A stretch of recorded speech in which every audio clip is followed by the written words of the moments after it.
I'm having a bad day. We had the death of Stephanie Mott, and who was a county employee, a loyal county employee that worked for the county commission directly, and I was just so saddened to hear of her death, and I didn't know that it would, but it's having a real impact on me, and it has for the past couple of days. So I did want to mention that. I haven't seen her obituary, but I can attest to the fact that she was just nice and respectful to everybody that she ever came into contact with. So let me start off by that. I've asked each member of the Solid Waste Committee to discuss at the podium their questions, their thoughts on the process, and their feelings about looking at solid waste. And again, the idea has always been to improve service and ensure that the customer gets value. I'll start off and say that I've gotten 16 emails, and 15 of them were opposed to making a change.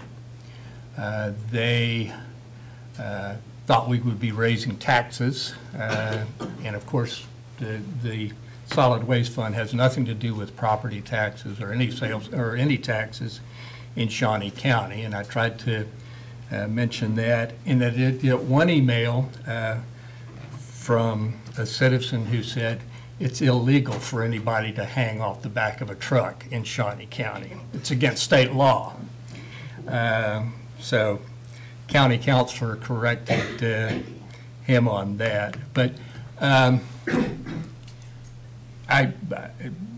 that's been my experience, and I always listen to the public. So I will call on each member of the Solid Waste Committee to discuss their questions, their thoughts, and their views. And we'll start off with Andy Graham from the Health Department.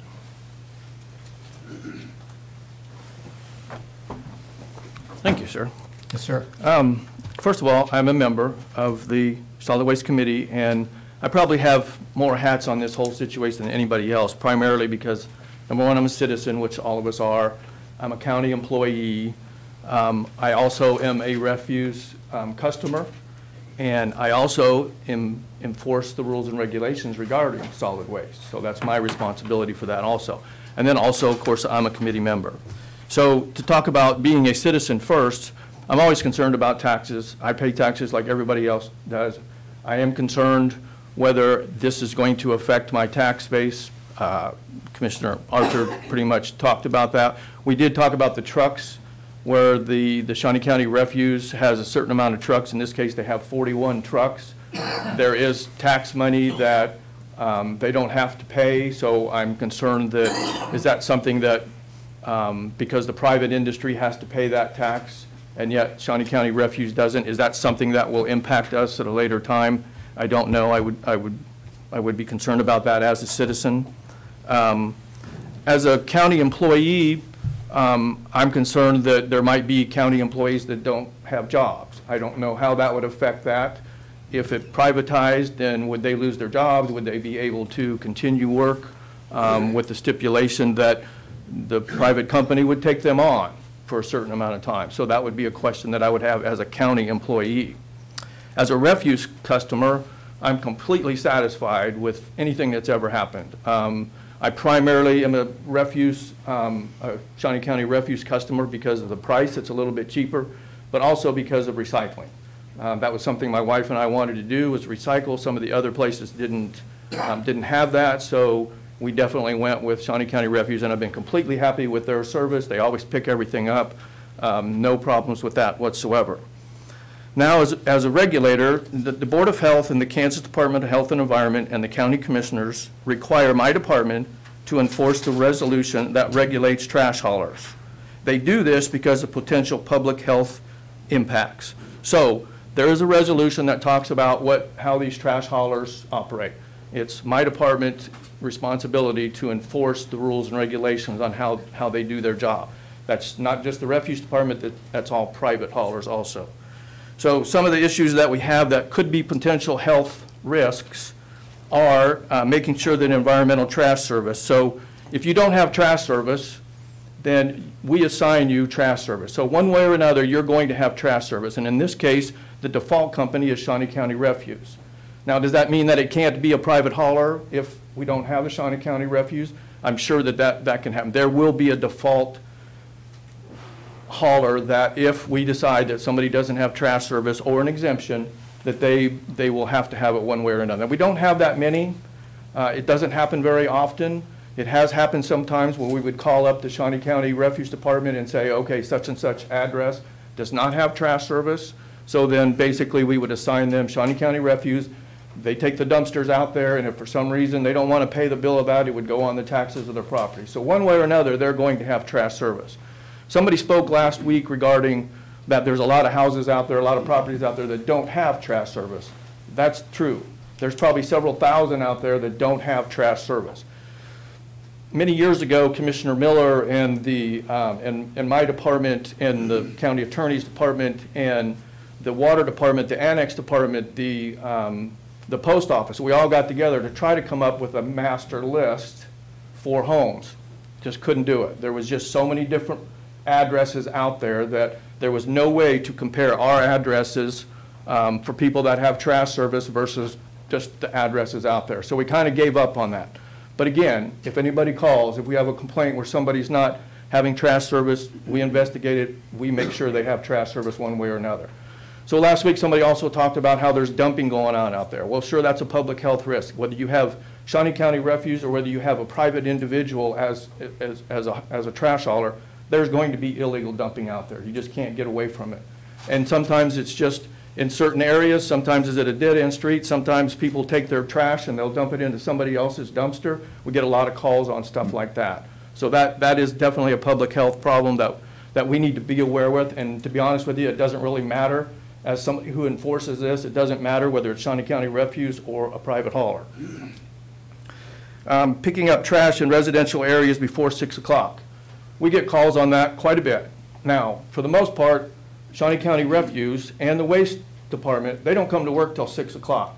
So there's a rule that says you can't be out there picking up residential trash before 6 o'clock. Generally, we don't have a problem with that. There's a couple entities that we have issues with, but for the most part, it's not that much of a problem. The commercial people that pick up commercial trash, they can be out there at 2 or 3 o'clock in the morning.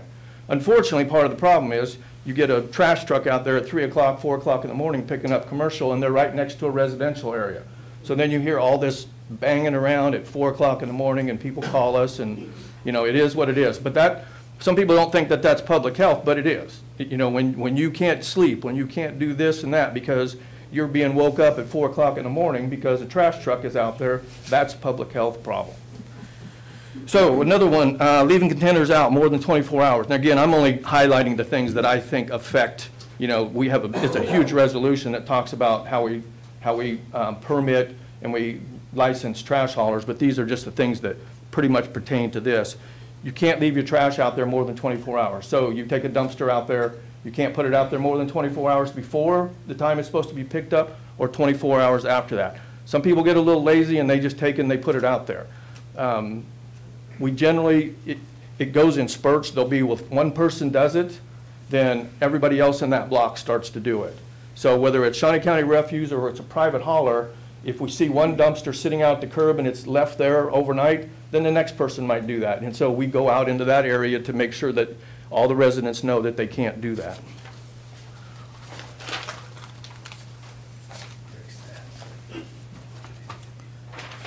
So, and again, so people that don't have trash service, there's a tendency for people to dump it somewhere else. Or they'll take it to their neighbors. We have many times where people will call us and Mr. Smith doesn't have trash service, but he goes to work and he drops it off at some commercial trash dumpster. So we get calls on that quite a bit. Also, you can't burn anymore. So a lot of times people will think, well, okay, I don't want to recycle, I don't want to have any trash service, I'll just burn my trash. Well, you can't do that anymore. Obviously, many years ago, you could do that. So there's times that we find people with trash barrels out there. So when we give an exemption to somebody, we give them an exemption as long as we know that they're getting rid of their trash correctly. So if we see a burn barrel in the backyard, we're not going to give them an exemption. We don't give very many exemptions. It's a $36 fee, so if you don't want trash service, for example, you have a 2-mile driveway, then you have to take your dumpster down there. And you can prove to us that you're going to take your trash somewhere else, we'll allow you to do that, whether that's Shawnee County Refuse or private industry. We regulate everybody. We regulate every trash hauler there is. The Shawnee County Refuse pays the same fee that everybody else does, and it really doesn't matter to me as a regulator. Again, I'm talking as a regulator now, whether it's Shawnee County Refuse or whether it's a private industry. So now we'll get down to the solid waste part of it. Since I'm on the solid waste committee, this is all new to me. I've just kind of recently been on the solid waste committee. I haven't gone to any of the meetings that we've had. But I've been enlightened quite a bit about last week's meeting, and it looks like I'm going to get enlightened quite a bit more today, which is fine. But I just wanted to note there's 2 or 3 things that I caught as I was reading the solid waste management plan, and one of those is that the requirement for the solid waste committee to be responsible for is ensuring all the regulations are reviewed, which is what we're doing today and what we're doing within the next year. We get together and we make sure that whole plan is reviewed, all the rules and regulations, everything that most people don't know anything about that are in that plan. That's what our responsibility is, and that's what we're doing right now. And making sure that solid waste disposal is available to everybody. So we don't want it, all of a sudden the refuse department isn't the refuse department and then some private company takes it over. So we want to make sure that the whole county, no matter where you're at in the county, you have trash service available for you. So that's another thing that the Solid Waste Committee is responsible for. And last thing is, there's a statement that says exactly this: it perform any other charges assigned by the Board of County Commissioners. And that's exactly what they're doing. They've come to understand that there's a potential change going on around here, so that's why I think the commissioner is bringing that to our attention, and then eventually the committee and also the members, people that have concerns about this, will talk about it, and I'll certainly be listening to what they have to say, and I'm sure Commissioner Archer will also. Do you have any questions for me, sir? No. Thank you, Andy, and I don't get a chance to say it enough. Thank you for your service to our county. It's appreciated. Gary Larson.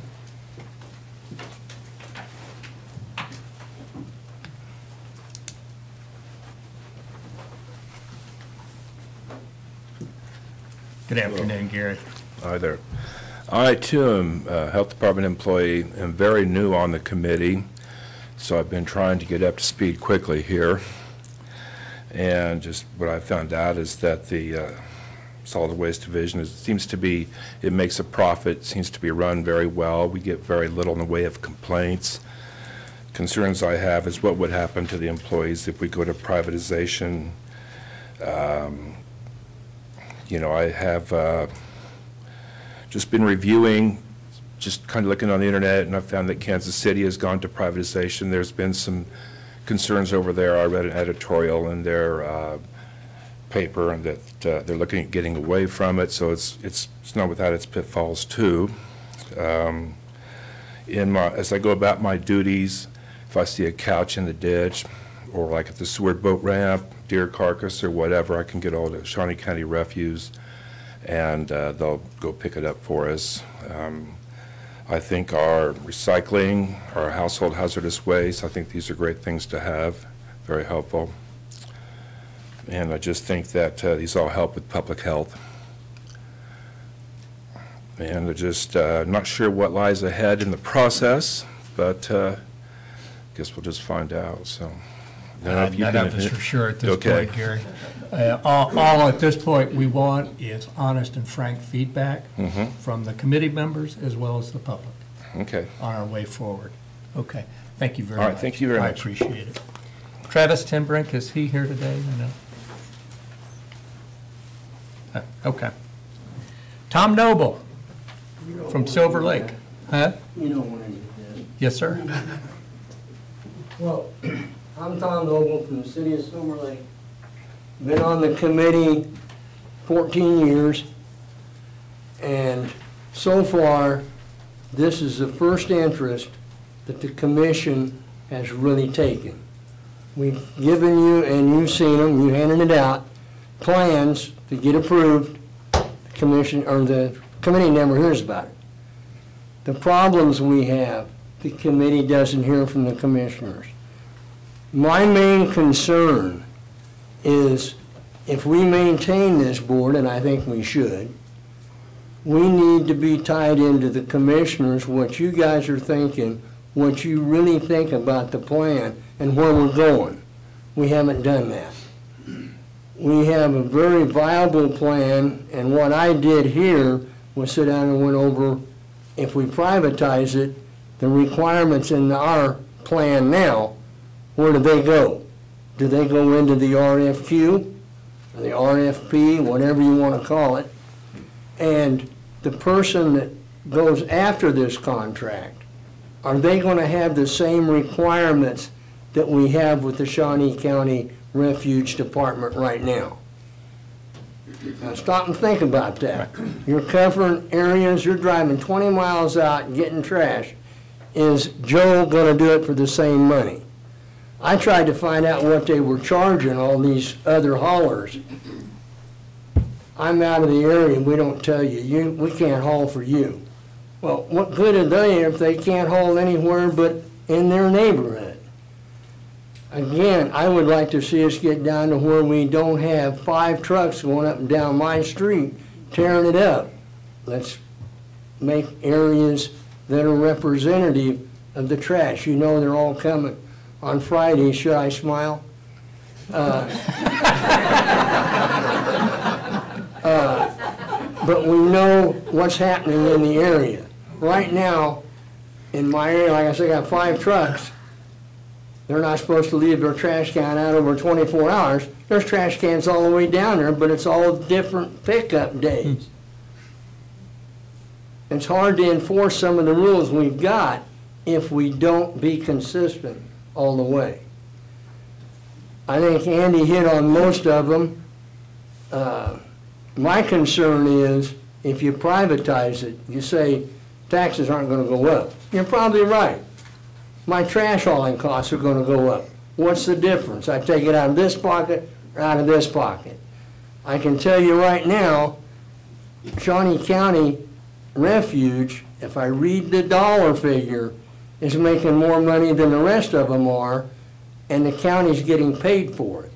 Whereas if we go, and I'm not picking on waste management, but they're not going to pay any of the cost for anything that they have to get from the county.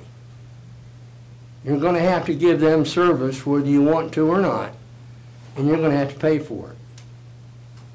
Where's that money coming from? You just took it away from your own company, if you will, and give it to somebody else, and now you want to subsidize that activity. IT is going to be involved. HR is going to be involved. You're not getting rid of them, and waste management is paying for what they get. It's awful tough for an outfit to make money, pay their way, and I want to get rid of them. The Yankees did it, but that didn't get them anything. Okay. Thank you, Tom. I appreciate it. And, I'm sure Tim got a good picture of you. I hope so. I'll smile next time. Felicia McKee.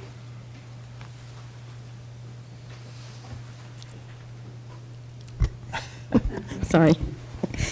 Good morning. I'm Felicia McKee. I'm with Keep America Beautiful, Topeka, Shawnee County.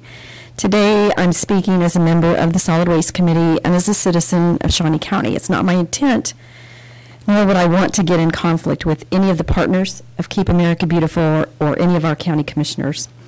As a member of this committee, just a little prelude to what's coming, I'm sorry.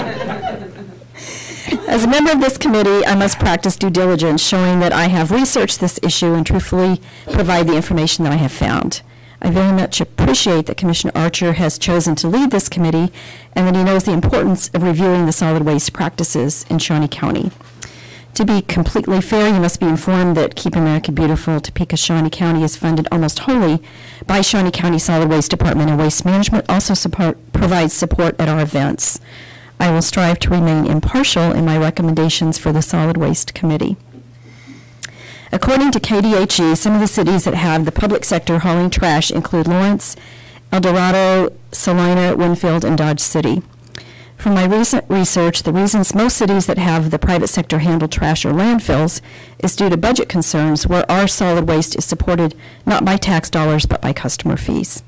Sedgwick County has a total of 11 private haulers handle their trash. Here in Shawnee County, I believe that we have 7, although some handle just commercial, and I wasn't real sure what some of them do, so I just sort of counted and came up with that number. While we know that it's very hard on our streets and our roads, I do believe that it's important for our residents to have choices. This country was built on our citizens having choices, and there are laws against monopolies. I was not able to find very many counties that changed from public hauling to private hauling. My guess is that the county governments were never set up for it, so it was easier to farm it out to private haulers. I've contacted Johnson County, Sedgwick County, and Wyandotte counties. I've not heard back from Sedgwick or Wyandotte yet. I believe that Sedgwick used to have public supported trash hauling, but I'm not certain about Wyandotte County. And here's the information that I've gathered from Craig Wood, who is the Solid Waste Management Coordinator for Johnson County. The city of Olathe does have public waste hauling, and the rest of Johnson County has 10 different private haulers and do not offer public hauling. The city of Olathe owns a compost program and a transfer station. The transfer station is operated by Waste Management and Deffenbaugh, or I guess they've merged now. In the past, Deffenbaugh undercut prices in Johnson County, and the major carriers were not interested in competing. Now, these are not my words. These are from Craig. Then Deffenbaugh merged with Waste Management. Johnson County has primarily 3 major haulers, with Waste Management Deffenbaugh probably carrying the most business. In the beginning with the Deffenbaugh merger, there were a lot of complaints about the higher rates. The increase was substantial. The benefits that the city of Olathe enjoys is that they can control the price of trash hauling, and they don't have to make a profit. They also offer their customers a compost and recycling program. They also have better communication and customer service as it is part of their utility bills. Their rate is currently $19.75 for all 3 services. This allows for less truck traffic on their streets. Olathe does not allow other trash haulers for residential, but they do for commercial. The other carriers are primarily interested in the larger commercial customers. Finally, Craig told me that if you don't control it, it will control you. That were his final words. Gary Larson found an article in the Kansas City Star that indicates that their customers are not happy with their trash service. They are directing their city manager to consider a resolution that would come up with a new plan for solid waste that would end private collections. City workers are required to pick up those residents that are not covered by private haulers. It states that trash service is the most basic of city services. Failure on this front quickly becomes a health hazard. It's also a severe inconvenience for those who must put up with the smell of rotting garbage in their neighborhoods. While it is not a core function of government, it is imperative that those services are offered to Shawnee County residents at the lowest cost for the best service. The article further states contracting with outside firms is growing more expensive. When their old contracts end, new contracts are expected to offer a 30% increase. In the next few weeks, and this is from that article, Schulte will show how he would pay for the equipment and personnel needed to implement public trash service. He will also show important services like recycling, lawn waste, and multifamily complexes. Most of these services are already offered by Shawnee County Solid Waste. And in addition, we handle hazardous waste, medical hazardous waste, sharps. We offer paint to low-income families, and I know there are services being considered by Shawnee County Solid Waste. In other words, we are possibly the trendsetter by offering public solid waste removal. To be perfectly honest, I find it hard to benefit to privatizing our trash hauling service. Here are some of the concerns and the benefits that I have recognized. We have excellent service provided by Shawnee County Solid Waste. I have seen trash haulers, not just Shawnee County, employees go above and beyond their jobs by retrieving blowing trash and getting it into the truck as opposed to leaving it as litter. A for-profit company will deny trash service to residents who do not pay or pay late. Shawnee County gets to take everyone. Shawnee County Solid Waste will clean up illegal dump sites. If a private hauler was required to do that, a bill from them would be forthcoming to Shawnee County. It appears to me that Shawnee County Solid Waste is paying their own way as far as office space, as they did purchase the annex building. It appeared to me that they pay for their share of some of the support systems, the cartograph system, the payments to the general fund, and 2/3 of the salary of the Director of Public Works from the budget, if I understood it correctly. They're still making a profit even though they have added recycling, a much needed and valued service to our residents. I've only been with Keep America Beautiful for 13 years, but in that time we had Kim Nettleton, and that was just very early on. Steve Bolton was the full-time director until just a few years ago when they combined Public Works and Solid Waste. And now, till now, Tom Brock served in that position, and they have now hired Kurt Niehaus. Joan Graves, who did an excellent job in the department there, I believe she was there 25 years. These days, when people have little loyalty to a particular employer, I don't see that as a great amount of turnover. In checking with Solid Waste Supervisor Chris Ross, I've become more knowledgeable about their labor practices. These practices are part of union contracts and not a part of Shawnee County government human resources. The collectors and drivers are hourly instead of salaried. They have a provision in their labor contract that allows them to end their shift when the work is completed. In the wintertime, this could end in possibly 4 to 5 hours for the drivers and collectors. During the rest of the year, when they add all of the yard waste, they probably finish in 32 to 34 hours per week. That time does not allow for morning and afternoon breaks or lunchtime, which would probably equal to about 1.5 hours per day for most workers. Mechanics, supervisors, clerical, residential container maintenance, and commercial container maintenance workers do not have the union's incentive of working only until the work is completed. I do know that drivers and collectors of solid waste work in one of the most needed, yet most dangerous jobs in the country. And in Kansas, it is in the hottest heat and the coldest and windiest days that Mother Nature can offer.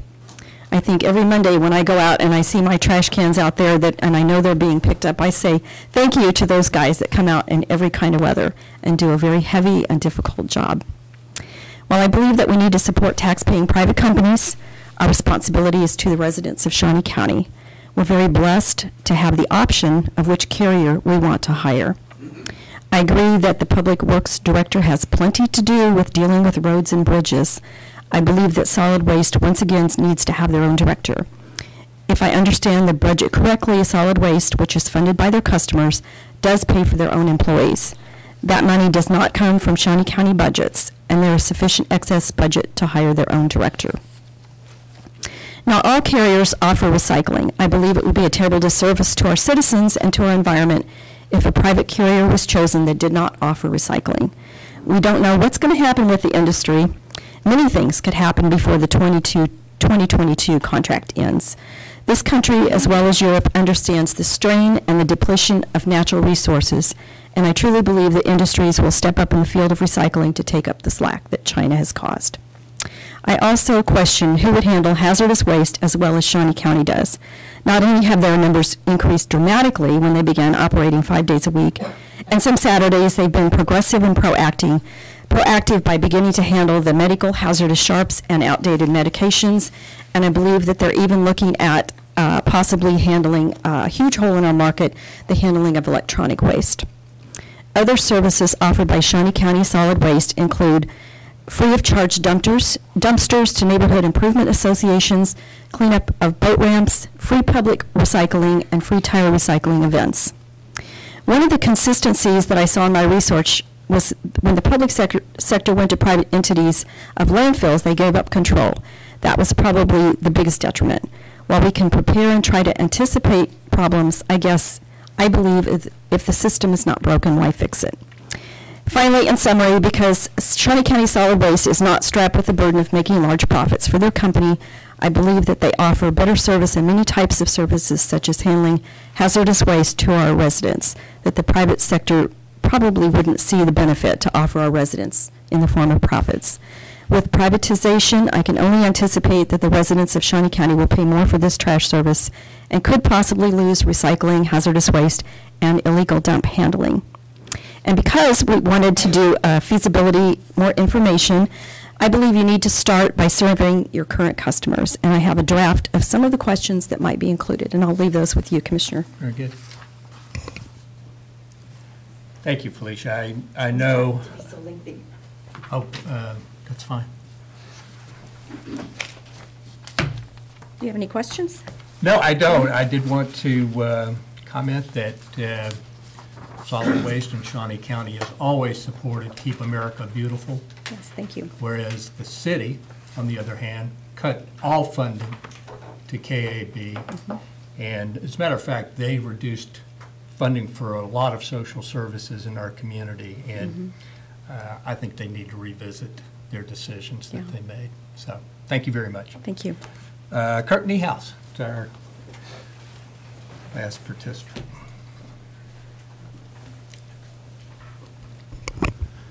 Good afternoon, everybody. I'm Kurt Niehaus. I'm the Director of Solid Waste for Shawnee County.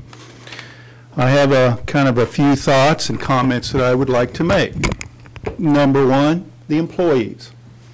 As the Director, I feel probably as close to the employees and their future and what happens to them as far as privatization as anybody except the employee themselves. We have many fine employees in solid waste, and quite frankly, the work they do is dangerous. It's done in the heat of the summer and the extreme cold of the winter, and I am constantly amazed at the fact that they're able to do this so often. Now, there's some things that, even if we do privatize, I envision services that the county will not be able to remove it from. Number one, we have an old landfill. And obviously, we'll have to contend with that landfill until the Department of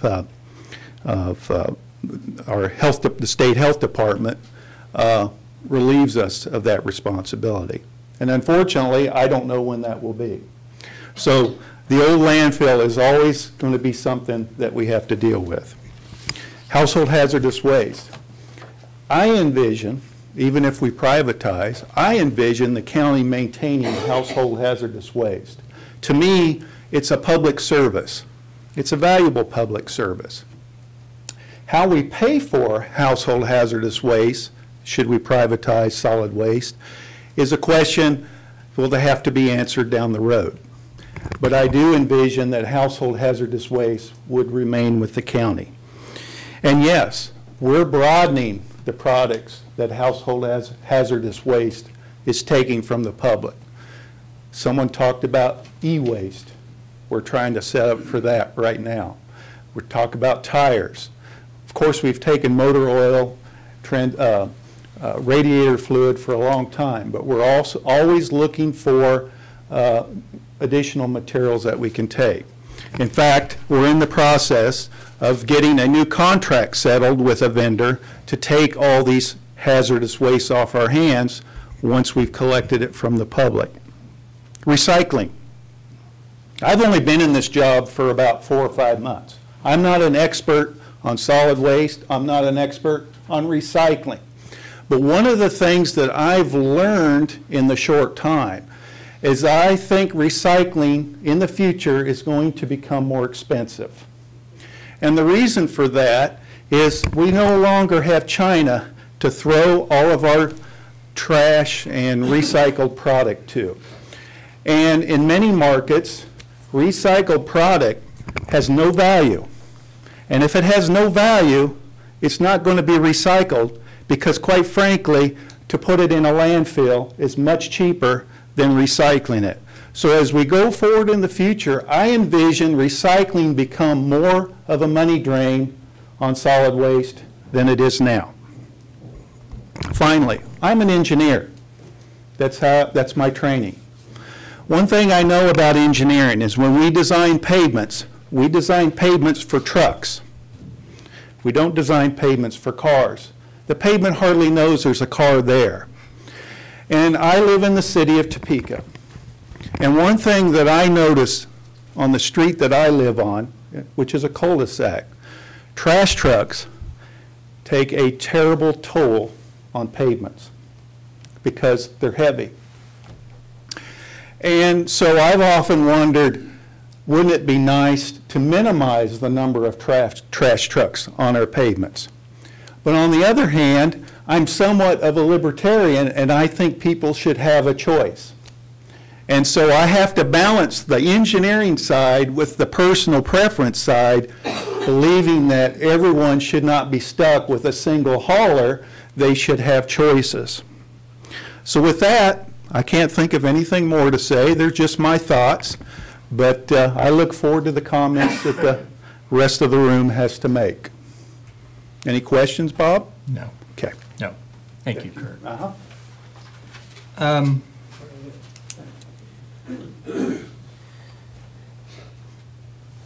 Did Travis ever have an opportunity to show up? Okay. Haven't seen him.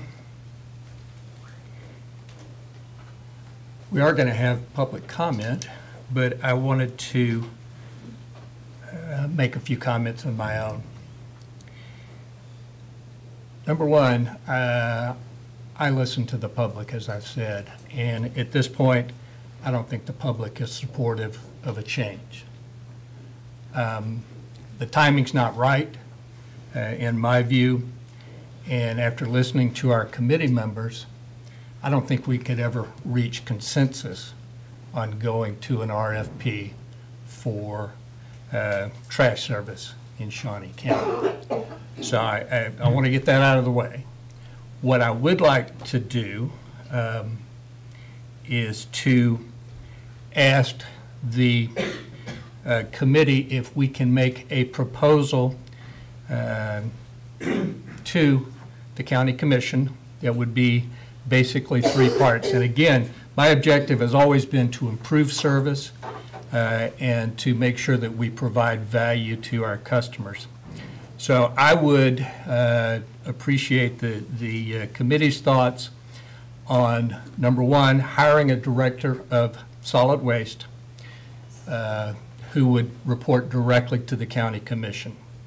The gathering of solid waste and public works together may have made sense at the time, but we have more challenges with roads and bridges and weather and everything else that Mr. Niehaus has on his plate. So that would be my first recommendation, is that we hire someone, a solid waste director, and he would report directly to the commission. Number two, that we would study and implement operating efficiencies to improve service. We've made suggestions in the past that were turned down, but at this point, I'm going to insist that we make sure routes are efficient and effective. Number three, we will begin negotiations with the bargaining unit to eliminate labor practices that threaten the safety of our employees. That's important. That's the most important thing to me, is safety of employees and the workers' compensation claims that have gained so much traction in solid waste. We're going to bring those down. So that would be a motion to approve those steps. If anyone doesn't support that, please let me know right now. You looking for a motion to do that?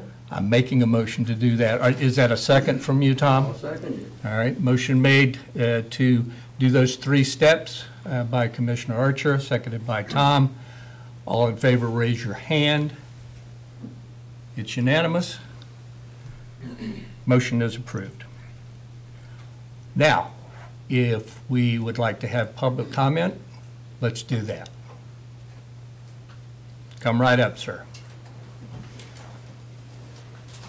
Well, some of you know me, and I apologize for that. I'm Bob Wright. I live in Rossville.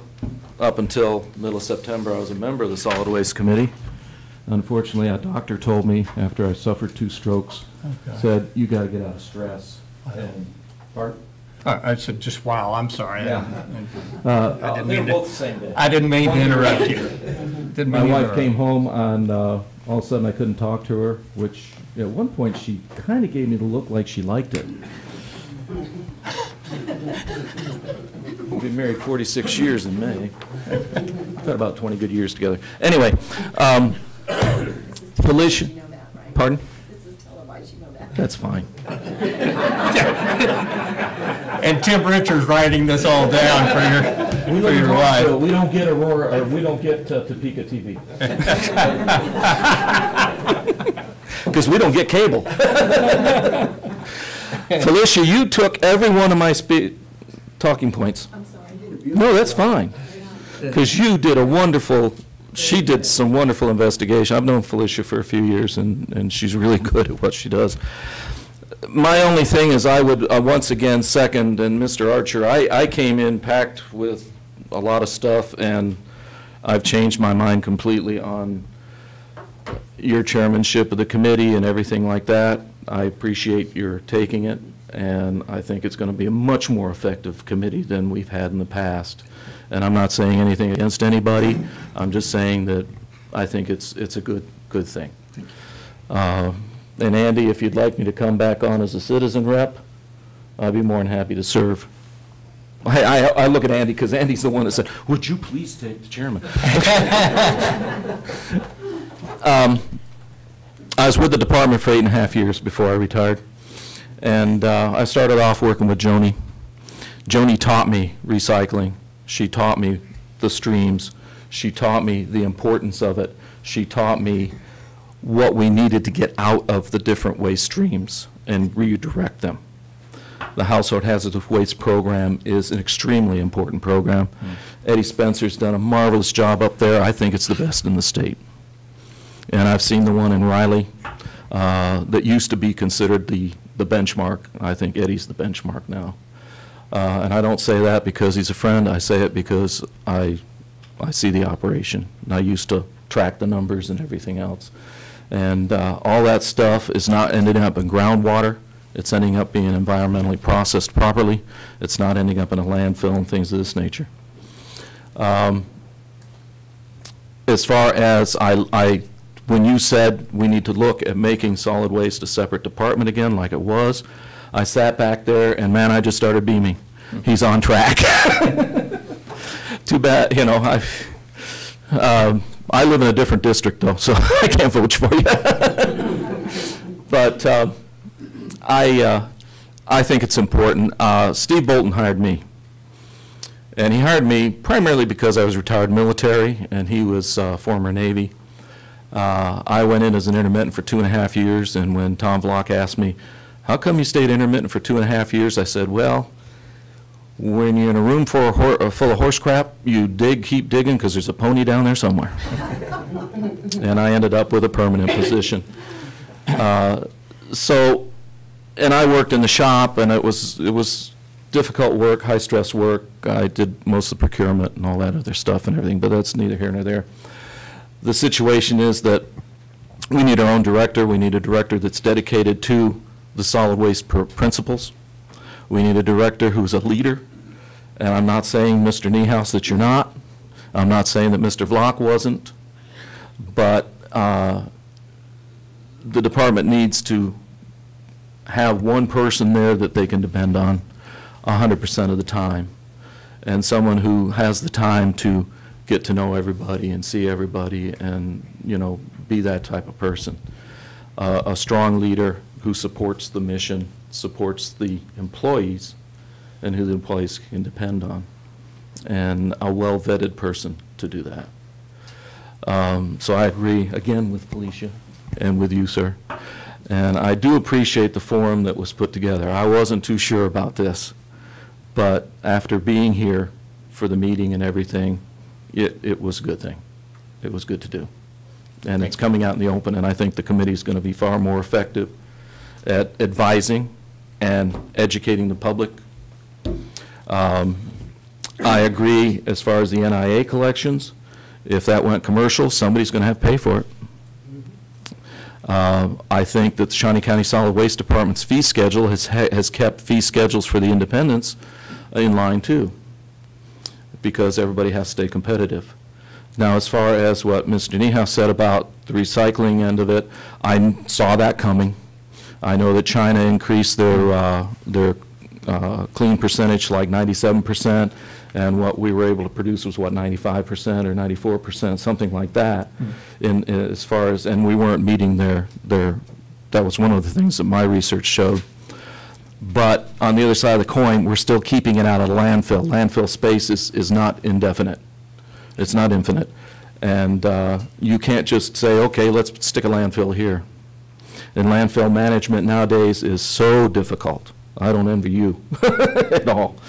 And you start throwing a lot of that stuff back into the waste stream, into the landfill, eventually it's going to end up environmentally causing a lot of problems, getting into groundwater and everything else. And you guys do a great job up there trying to keep that from happening, but it isn't perfect science.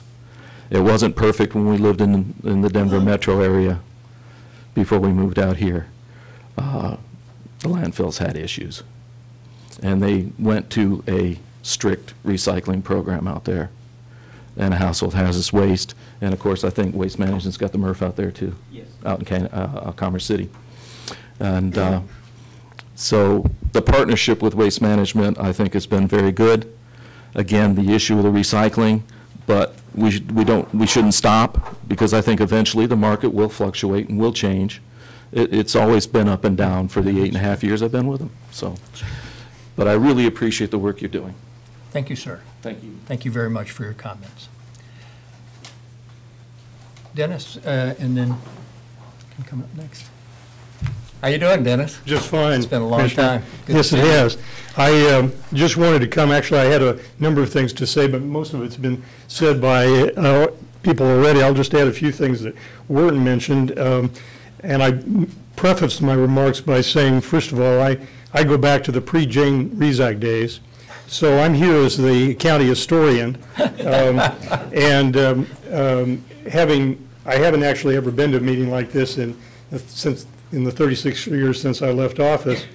This is the first time, and the reason I decided to come was because I thought, since we went through this some 37 years ago, this same kind of exercise, that it might be helpful to you and maybe to members of the committee, because I don't know that anybody else goes back quite that far on this subject. And I would say at the outset, I'm not an anti-privatization kind of person. I was the person responsible, whether it was good or bad, for initiating with the county commission 27 years ago the privatization of the Expo Center, and so it can be done. I think effectively. It can lower costs. The taxpayer subsidy back then was $1.7 million. It's a lot less than that now. I think Parks and Rec, really that was not their wheelhouse. And so there are times when privatization, I think, is effective. When we studied this 35 years ago, some of the same issues that were reported in the newspaper, management turnover, oversight issues, costs, damage of the trucks, multiple pickups on routes, all that you've already heard was the same issues. Wow. I mean, that I hadn't heard anything that we didn't hear 35 years ago. The only thing that I would say, because we did spend a little bit of time looking at it to try and decide whether or not we wanted to do something like that then, learned several things. And my memory's fading on some details, but I know one thing. Management turnover, staff turnover is not just a public sector issue. It happens in the private sector as well.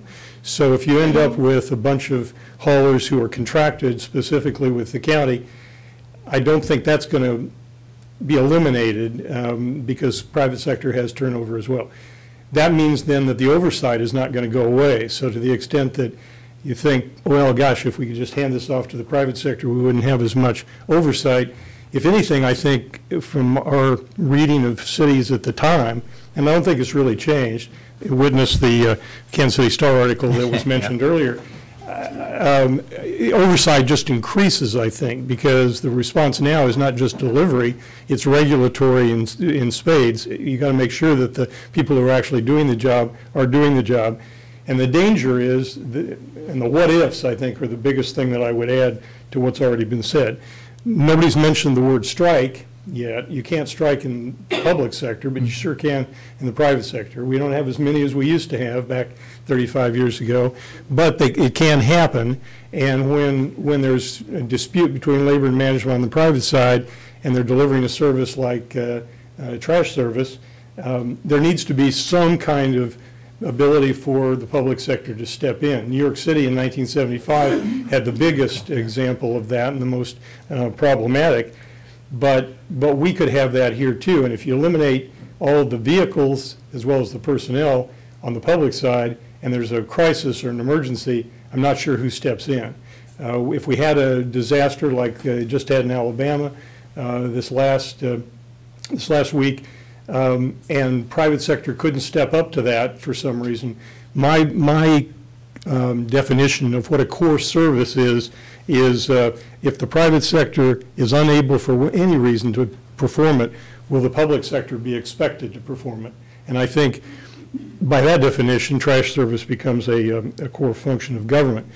In addition to strikes, bankruptcy, I think, is a problem, potentially. You can have private sector people go out of business or get so down in terms of their ability to perform, like in Kansas City. This is Waste Corporation of America, that, according to I'll just read one sentence. It says, the city's complaint line was clogged with residents demanding better trash service. The pressure eased only after city employees supplemented the private sector's efforts. So the reason that the Kansas City was able to maybe diminish the crisis a little bit is because they have zones in Kansas City. In north of the river and south of 63rd Street, according to the article, are all done by private sector, but the core part of the city in Kansas City is a public sector operation. So when there were problems in the south side or the north side, the city had trucks, they had personnel, they could send people in and solve the problem. You eliminate that at the public sector level, you've got nowhere to go. And that leads me to the next point, which is that you run some risk of the private sector folks lowballing initially on the RFQ and the RFP and getting the bid, and then eventually driving their competition out. And if you don't have a public sector to help balance that rate structure, eventually you do end up with one company. In this case, it's a Waste Corporation of America. And the article goes on to say, not surprisingly, that it's $11 million a year right now in Kansas City, Missouri, and they're expecting when they get into negotiations beyond 2020 that the new contract could approach 14 million, which would be a 30% increase. Well, obviously that gets passed into the rate structure. Right. So you know, what's the balance to that? The balance is you got to have a little bit at least of a public sector side maintained, if it maybe like the zones they do in Kansas City, just to avert that problem. So, long story short, potential what-ifs are strikes, bankruptcy, loss of equipment because you sell off the department, the inefficiencies that come with multiple agencies. I just Googled a few minutes ago, Wichita, Sedgwick County's haulers, there's 18 of them, and of course there's a lot of cities in Wichita, but Wichita itself, or a lot of cities in Sedgwick County, but Wichita itself contracts with all haulers on volume-based rates. So you will end up with, in Wichita, potentially 18 haulers doing business, which is at least a good thing in terms of initially balancing out that one entity coming in and driving everybody out of business. But over time, the big fish swallow the little fish, and I'm sure if they haven't seen it already, they probably started with more than 18 before. You've got legal counsel, so I'm not here to try and give you legal advice, but I would say that any contract that it got entered into for privatized trash service ought to have some provision in it, ought to be negotiated with a liquidated damages provision, something that when there is a breach, and whether you did it with 18 haulers or one, at some point somebody's going to breach a contract, or at least we're going to believe that they've breached the contract.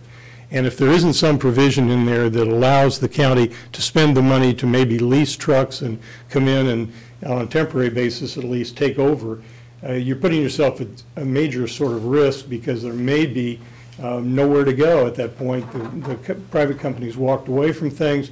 Either they're in bankruptcy and their trucks can't be utilized because that's a part of the bankruptcy estate, or they've gone out of business altogether and breached the contract in some significant way. So if you want to be sure that the public health situation in the short term, on a temporary basis at least, is averted, then there needs to be some sort of liquidated damages provision to provide a penalty for that kind of breach.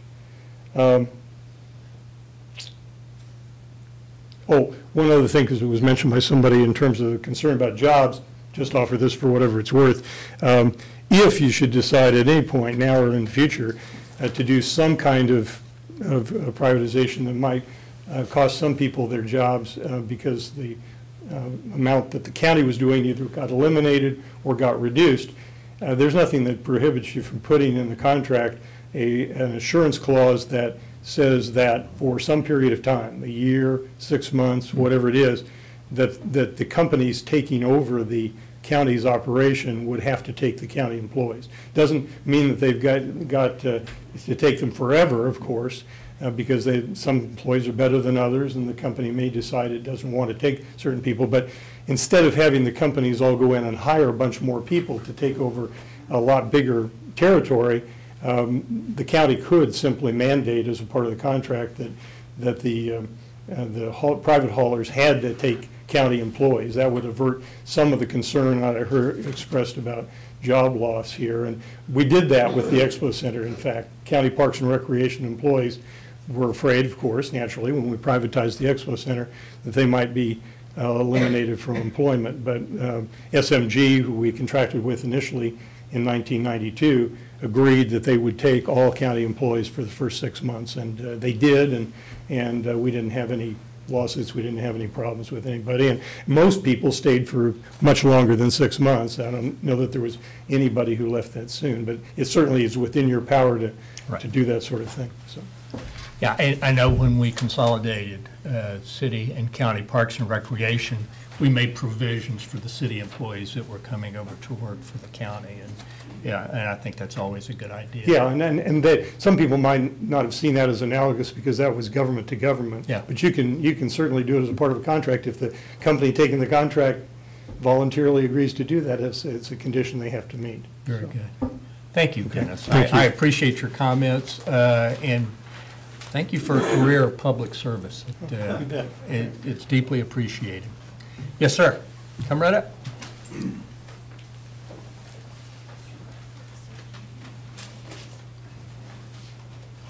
Yeah, I worked for the Shawnee County Refuse, but I didn't come here as a trash man. I didn't even come here about my job. What I came here for is I'm a administrative staff of a local church, and I seen what one of the private haulers was doing to them. They get them in these contracts. These contracts, to get out of them, I mean, it's like pulling teeth. And they should be totally illegal and banned from this county. Because these contracts, what they did to this church was, it was one 90-gallon tote, and this is back in 2012.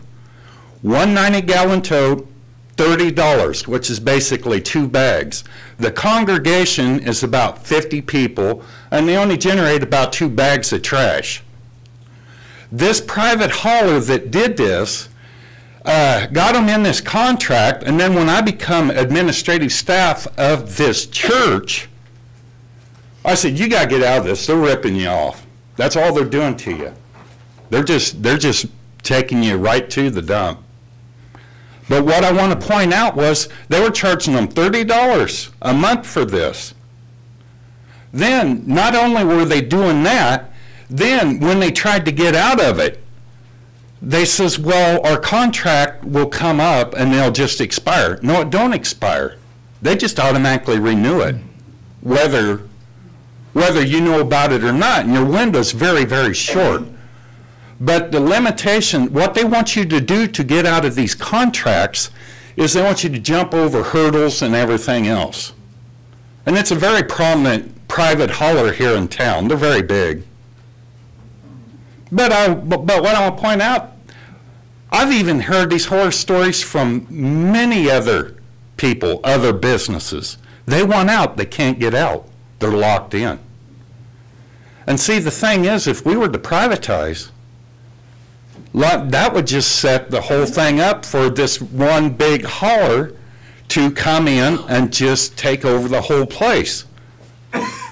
And some of these other private haulers, they figured, these smaller private haulers, well, we'll just sell out. Some's already sold out before and came back.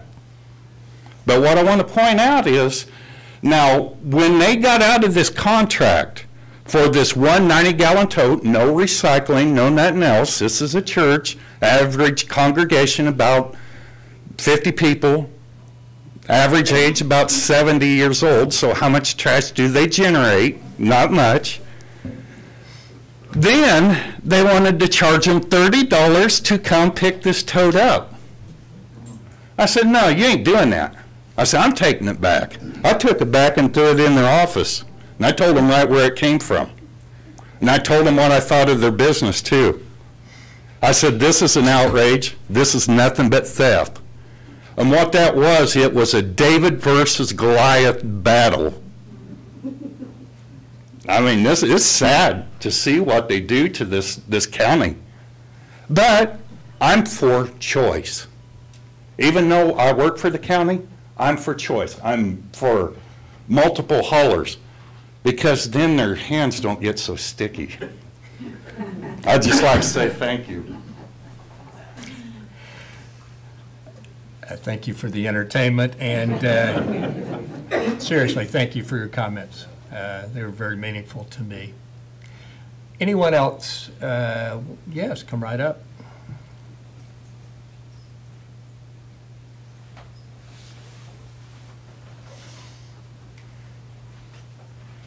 You might want to pull the microphone down. Okay, there you go. Felicia and I have the same problem, or advantage, whichever. Evelyn Davis, I live in the county, the southern part of it. And when I first read this in the paper, Cindy, I was very concerned, and then I asked you for the documentation, and I felt like it was kind of a setup just to get rid of our perfectly wonderful service. I've lived out there for 31 years, and I've had the trash service from them the entire time, and I couldn't ask for better service. They're always there. I don't care about what time of day. I don't even know what time of day they come. I put my trash out when they tell me I'm supposed to have it out, and it's always gone when I get home or look out. There's been some really interesting and good points made, I think, today, and I'll just take a minute to say I'm very happy to see the direction. I think it's pretty obvious in this group that we want to keep our public service. Okay. Thank you. Thank you, Evelyn. I appreciate the emails, too. Yes, come right up.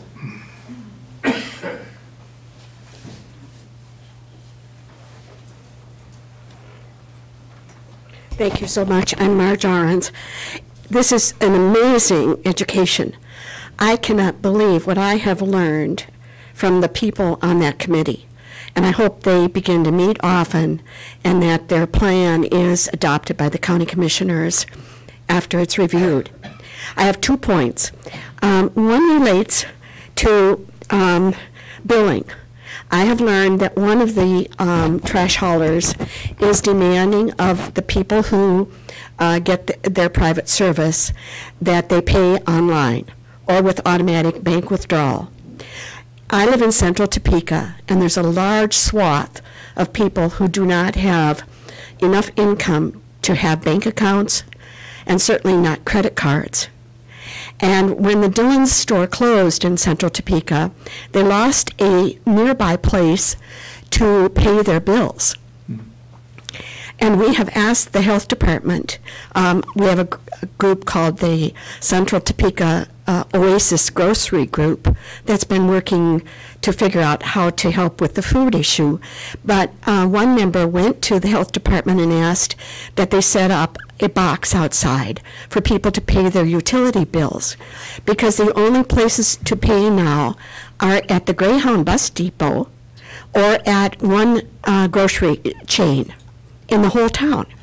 Have you spoken to Alice Weingarten? Yes, and so they are meeting this week. Okay. And so I want you to know billing is a really big deal for people with low income. And I hope that the committee will consider the billing issue and help people. People have to pay $2 to ride the bus downtown to pay a bill in cash. Right. Yes, and or even to that grocery market. And if they have to transfer, they pay another $2. And so I also think that what I learned today is that I just praise you so much for your recommendations, Commissioner. I do, and I do believe that the solid waste people and the public works people will do a lot for our community by talking to each other, being asked to talk to each other about the issue with roads. Thank you so much. Thank you, Marge. It's always good to see you. Last chance. Oh, gosh. Come on, Carol. I always got to follow these ladies. Gosh, I should have jumped up first. Say so. Oh, my. Okay. Carol Marple. I had my spiel written out. You don't have to listen to it. I just wanted to get up and say I thank you very much for your motion. I thank you very much for voting for it. It was an excellent motion. My comment is that when you're discussing and negotiating with the unions and everything about safety, my suggestion would be that there are 3 vehicles that the general public does not like to follow. That is a trash truck, a school bus, and a mail carrier. I would very much like you to include it in the contracts that our trash haulers are not working after dark. I think that is extremely dangerous, and it's probably not something that they do very often, but I'm sure it does happen just because things happen when you're working. But you know, I think any reasonable person, if they were called and said, I didn't get my trash picked up, and you said, well, it got dark, it's not safe, would accept that. And I think that that should be thought about as being included in the contract. Another one is that I can't imagine people that set these roads up. I think it would just, or the routes that the trash trucks take. That's an extremely hard job. But I would like it to be considered, again, I think it could be done, is when they're setting routes up that they try to keep trash trucks off of main roads, not secondary roads, main roads like Auburn, Wanamaker, you know, when school is letting out, because that really frustrates people when you get behind a school bus, past the school bus, and then there's the trash truck. So those are just 2 suggestions that I would make when you're thinking about the contract, and I would again like to say we couldn't have better service. I just can't say enough about the service we get. Thank you very much. Okay. Thank you, Carol. I'll see you at JADO meeting next month. I'll be there. Anyone else for public comment? Okay. Did we have, did you want to make public? Sure. Last chance. My name is Tim Twitchell. I'm the manager here in Topeka, Junction City. And I'm with Waste Management. I just wanted to go over a couple of items. You know, I know we learned about this through the newspaper just like everybody else. The only thing that we would look at is if you wanted to go to RFP, you know, you could ask us to put forth a proposal, and we'll put forth a proposal, and you can look at it. You can say you like it, you dislike it, you change it. You can put forth any rules that you would think you would need with us. You know, and that way you could get a response from us on how we would do it. You know, and I'm sure you're going to get a proposal from us. I'm sure there's other carriers in town here. There's a list. Our service, you know, we pride ourselves in our service that we provide. You know, we have a large customer service department. And also I wanted to mention safety. If there's one thing that Waste Management stresses more than anything else, it is safety. And that's one of the reasons that we avoid having people on the back of trucks because of the safety issue with it. You know, we use the automated trucks. We also, other items that I wanted to mention was our residential drivers don't start. You know, they clock in at 5:30, they roll out the gate right around 6 o'clock so that they're not out when the residents are still asleep. So pretty much that's all I wanted to know. Do you have any questions for Waste Management? I don't. Okay. Thank you so much. You're welcome, sir. Appreciate it. Anyone else? Last fair warning. I thank you for attending. Thank you for your input, and particularly thank you to the Solid Waste Committee. I appreciate your fine efforts in this.